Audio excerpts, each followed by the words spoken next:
نحمدہ و نصلی علی رسولہ الکریم، اما بعد، فاعوذ باللہ من الشیطان الرجیم، بسم اللہ الرحمن الرحیم۔ آج ہمارے سبق کی چوتھی نشست ہے جو دروس عقائد کے متعلق ہے۔ عقائد کے متعلق اصول و ضوابط اور قواعد جن کا سیکھنا اور سمجھنا اس لیے ضروری ہے کہ انسان اس عظیم اور اہم ترین کام میں خطا نہ کر جائے۔ اب اس بات میں آج کے سبق میں ہم یہ بات سیکھیں گے کہ ایمان کی حقیقت کیا ہے، ایمان کی تکمیل کیسے ہوتی ہے، اور جو آپ صلی اللہ علیہ وسلم کا جن مشرکین مکہ نے انکار کیا تھا وہ کس بات کا انکار کیا تھا۔ ایمان کی حقیقت یہ ہے کہ ما جاء بہ الرسول صلی اللہ علیہ وسلم کو ماننا، یعنی جو شریعت رسول اللہ صلی اللہ علیہ وسلم لے کر آئے ہیں اس کو ماننا اور آپ صلی اللہ علیہ وسلم پر بھی ایمان رکھنا، اور ساتھ یہ بھی عقیدہ رکھنا کہ اس عہد کے پیغمبر صرف محمد رسول اللہ صلی اللہ علیہ وسلم سے ہیں، یہ ان کا دور ہے، ان کا عہد ہے، اور یہ زمانہ اب قیامت کے آنے تک اور زمانوں کے ختم ہونے تک بھی انہی کا زمانہ رہے گا، یعنی وہ اللہ کے آخری رسول ہیں۔ اس عقیدے کو ماننا اور اس آپ صلی اللہ علیہ وسلم کے ماسوا تمام ادیان سے اعلان برات کرنا، تمام ادیان سے تبری کا اظہار کرنا، لا تعلقی کا اظہار کرنا۔ اب بعض جو مشرکین تھے یا یہود و نصارہ تھے، ان لوگوں نے اس معاملے میں ایک ایشو بنایا۔ انہوں نے کہا کہ آپ صلی اللہ علیہ وسلم صرف اس دور کے امیین کے رسول ہیں، بعد والوں کے لیے رسول نہیں ہیں۔ بعد میں جتنے بھی آئیں مشرکین یا کسی بھی اور مذہب کے آئیں، ان کے لیے آپ صلی اللہ علیہ وسلم رسول نہیں ہیں، بلکہ آپ صلی اللہ علیہ وسلم رسول اسی دور کے ہیں جس دور میں آپ صلی اللہ علیہ وسلم نازل ہوئے۔ یہ اعتراض یہود و نصارہ کو تھا، یہ نظریہ ان کا تھا۔ اس وقت اس نظریے کو جنہوں نے لانچ کیا یا جو اس نظریے کو آگے لے کر آئے بر صغیر پاک و ہند میں، وہ قادیانی ہیں، اور ان کا نظریہ بھی یہی ہے کہ آپ صلی اللہ علیہ وسلم کا جو دور تھا، 1000 سال تک آپ کے دور کی برکت سے کوئی نیا نبی نہیں آ سکتا تھا، اور 1000 سال کے بعد آپ کا دور ختم ہو گیا، اور آپ کی اس توجہ روحانی جو نبوت تراش توجہ تھی جس سے نبی بنتے تھے، اس کی برکت سے اب نئے نبی بنیں گے اور بنتے رہیں گے، اور ایک ان میں مرزا غلام محمد قادیانی ہے۔ حالانکہ یہ عقیدہ سراسر غلط ہے۔ آپ صلی اللہ علیہ وسلم کا دور جو ہے وہ شروع ہونے کے بعد جب آپ صلی اللہ علیہ وسلم تشریف لے آئے، اب آپ کے دور میں کسی دور میں بھی، کسی زمانے میں بھی کسی نئی نبوت کی ضرورت کو محسوس نہیں کیا جائے گا۔ آپ صلی اللہ علیہ وسلم حرف آخر ہیں اور آپ ہی نبی ہیں، اور آپ کا دور محدود دور نہیں ہے، اور آپ کے دور کو محدود کہنا یہ مشرکین یہود و نصارہ کی تائید ہے۔ اللہ تعالیٰ نے والذی بعث فی الامیین رسولا منہم، اللہ نے ان میں سے رسول بھیجا، یتلو علیہم آیاتہ و یزکیہم، جو ان پر آیاتوں کی تلاوت کرتا ہے اور ان کا تزکیہ کرتا ہے۔ ان کا تذکرہ کرنے کے بعد کہ اللہ نے امیین میں رسول بھیجا، ساتھ اللہ تعالیٰ نے فرمایا وآخرین منہم لما یلحقوا بہم، اور آخر والے بھی انہی کے ساتھ ملیں گے، یعنی اس نبوت کے یہ ختم نہیں ہوگی، اس نبوت کا دورانیہ، اس نبوت کا پیریڈ اب ختم ہونے والا نہیں ہے، بلکہ آخرین منہم، جو آخر میں آئیں، یعنی قیامت کی صبح تک آخر میں آنے والے بھی اسی امت کی الحاق بنے گا، اسی امت کے ساتھ ہوں گے، اسی امت کا حصہ ہوں گے، کوئی الگ سے نئی امت کا اجرا نہیں کیا جائے گا، نئی امت جاری نہیں کی جائے گی، کیونکہ نئے نبی کے آنے سے امت کا ماضی سے صرف ایمانیات کا رشتہ باقی رہتا ہے کہ وہ باقی سلسلے میں پہلے نبی کو مان رہی ہوتی ہے، لیکن عہد موجود میں وہ ایک نئی امت بنتی ہے، نئے نبی کے نام پر نئی تقسیم ہوتی ہے، نئی حد بندی ہوتی ہے۔ اللہ تعالیٰ نے اس کی نفی فرما دی کہ جو امیین اس دور کے ہوں یا آخر والے ہوں، سب کے لیے امیین ہوں، اہل کتاب جو بھی بعد والے ہوں، سب کے سب اب اسی امت کے ساتھ ملحق ہوں گے، اب ان سے کوئی الگ نئی راہ قائم نہیں کی جائے گی۔ اور دوسری بات، ایمانیات جو حقیقت ایمان میں سے ضروری ہے، وہ آپ صلی اللہ علیہ وسلم پر ایمان لانا، اس عہد کا رسول ماننے کے بعد ما جاء بہ الرسول، جو شریعت رسول اللہ صلی اللہ علیہ وسلم لے کر آئے ہیں اس شریعت کو ماننا، اسی شریعت پر ایمان رکھنا۔ ایمان یہ ایمانیات کی حقیقت میں سے ہے، ضروریات میں سے ہے، اور اس کے بغیر ایمان مکمل نہیں ہو سکتا۔ وہ جو ابو جہل تھا وہ آپ صلی اللہ علیہ وسلم سے صراحتاً کہا کرتا تھا، اور یہ حدیث مبارکہ ترمذی شریف میں موجود ہے کہ اے محمد صلی اللہ علیہ وسلم ہم لا نکذبک، ہم آپ کی تکذیب تو نہیں کرتے، ہم آپ کی نہیں جھٹلاتے کہ آپ جھوٹے ہیں، آپ غلط ہیں، بلکہ ہم اس شریعت کی تکذیب کرتے ہیں، اس کو نہیں مانتے جو آپ لے کر آئے ہیں۔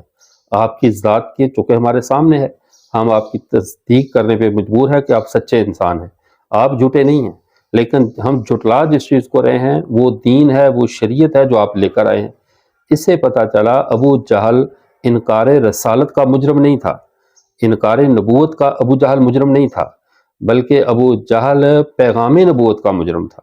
جو رسول اللہ صلی اللہ علیہ وسلم کا مشن تھا اس کا مجرم تھا۔ حدیث میں صراحت موجود ہے، وہ آپ صلی اللہ علیہ وسلم کو نہیں جھٹلا رہا تھا، وہ کہتا تھا ہم آپ کو مانتے ہیں، آپ کی تکذیب ہم نہیں کرتے، آپ سچے ہیں، لیکن جو پیغام آپ دے رہے ہیں، جس بات کی طرف آپ دعوت دے رہے ہیں، جس توحید کی طرف بلا رہے ہیں، جس شریعت کی طرف بلا رہے ہیں، ہم اسے ماننے کو تیار نہیں ہیں۔ اور یہی المیہ آج کے گمراہ طبقات کا ہے۔ قادیانی سے پوچھو، وہ رسول اللہ صلی اللہ علیہ وسلم کو کہتے ہیں ہم مانتے ہیں، اور اس پر پھر ان کے سے دجل کا جو چھوٹے موٹے دجال ہیں ویسے شکار ہو جاتے ہیں۔ جیسے مرزا محمد علی جیلمی کہتا ہے، وہ کہتا ہے قادیانیوں جو ہے وہ یہود و نصارہ سے اس اعتبار سے تو بہتر ہے کہ یہود و نصارہ تو ہمارے پیارے پیغمبر صلی اللہ علیہ وسلم کو بھی نہیں مانتے، تو قادیانی کم از کم ہمارے نبی کو تو مانتے ہیں، اس لیے یہود و نصارہ سے قادیانی بدتر نہیں ہے۔ یہ مرزا محمد علی جیلمی کا موقف ہے، حالانکہ یہ موقف انتہائی جہالت پر مبنی ہے، اس لیے کہ رسول اللہ صلی اللہ علیہ وسلم کو مانے اور رسول اللہ صلی اللہ علیہ وسلم کے پیغام کو نہ مانے،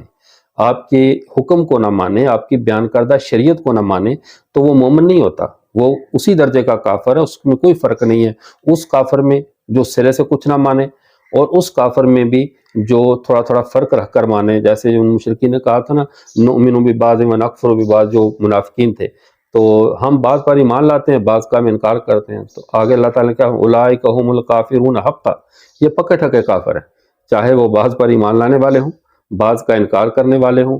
جو کیونکہ ایمان میں تقسیم نہیں ہے، ایمان میں حد بندی نہیں ہے کہ یہ 60% بندہ مومن رہ جائے، 70% جو بقیہ جو 40% بندہ کافر ہو جائے، یعنی مکس بنا لے، تھوڑا سا اہل کتاب ہو، تھوڑا سا مشرک ہو، تھوڑا سا مومن ہوگا تو 100% مومن ہوگا، مسلمان ہوگا اور اس کا ایمان اس کے لیے مدار نجات ہوگا، کافر ہوگا تو 100% کافر ہوگا۔ اب یہ نہیں دیکھا جائے کہ اس میں کتنے درجے کا ایمان ہے۔ ہمارے ہاں آج کل لوگوں میں ایک مزاج بنتا جا رہا ہے، وہ ایمان کو اعمال سے تولتے ہیں، وہ جی اتنے اچھے کام کر رہے ہیں، اتنی ہدایت پھیلا رہے ہیں، اتنا، وہ ان اعمال کی وجہ سے ایمانیات کا فیصلہ نہیں ہوتا۔ ایمان کا تعلق انسان کے دل کے ساتھ ہے کہ بندہ اپنے دل میں رسول اللہ صلی اللہ علیہ وسلم کو، محمد عربی پر ایمان لائے، ان کو اس عہد کا رسول مانے، ان کے بعد کسی اور رسالت کو نہ مانے، اور ان کے ماسوا تمام دینوں سے اعلان برات کرے۔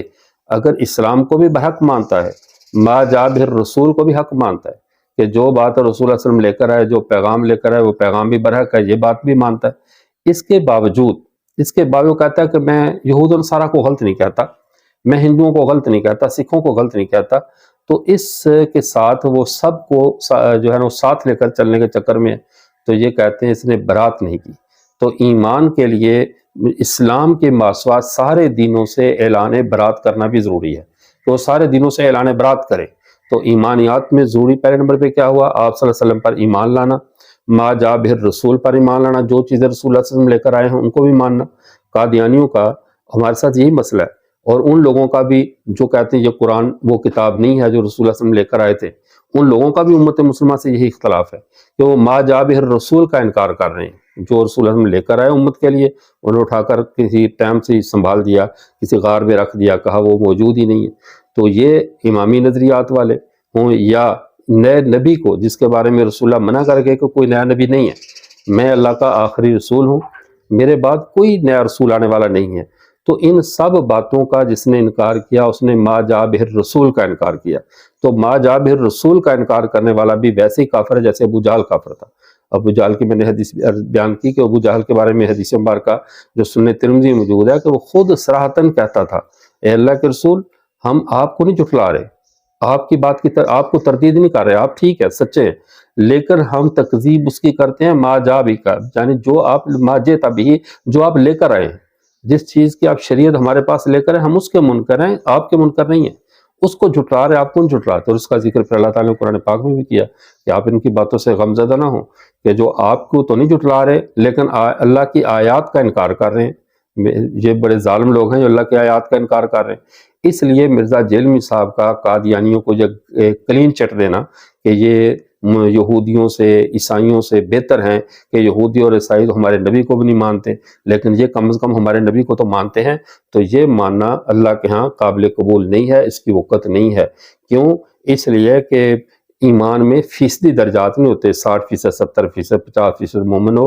جب تک رسول کو مانے اور جو رسول شریعت لے کر آئے، جو احکام لے کر آئے حلال کے حرام کے، اس پر بھی ایمان رکھے، پھر جا کر بندہ مومن ہوتا ہے۔ اور پھر دوسرا، سارے دینوں سے اعلان برات کرے، سارے دینوں سے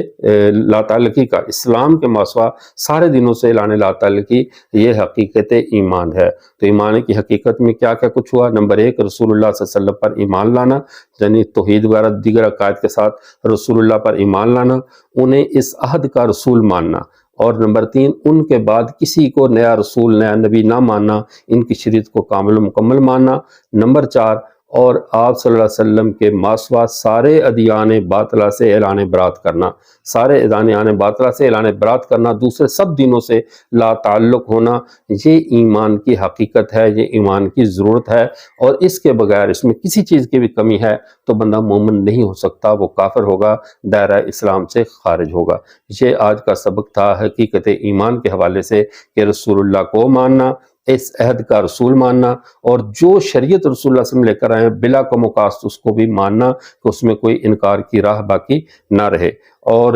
ساجے کے دین، آپ صلی اللہ علیہ وسلم کے دین کے ماسوا بقیہ سارے ادیان سے اعلان برات کرنا، لا تعلق ہونا ان سے، ان کے بارے میں کوئی بھی دل میں ان کی کامیابی کا، ان کی فلاح کا، کسی بھی قسم کا کوئی نرم گوشہ دل میں موجود نہ ہو۔ تو یہ آج کے سبق کا اختتام ہوا۔ وآخر دعوانا الحمدللہ رب العالمین۔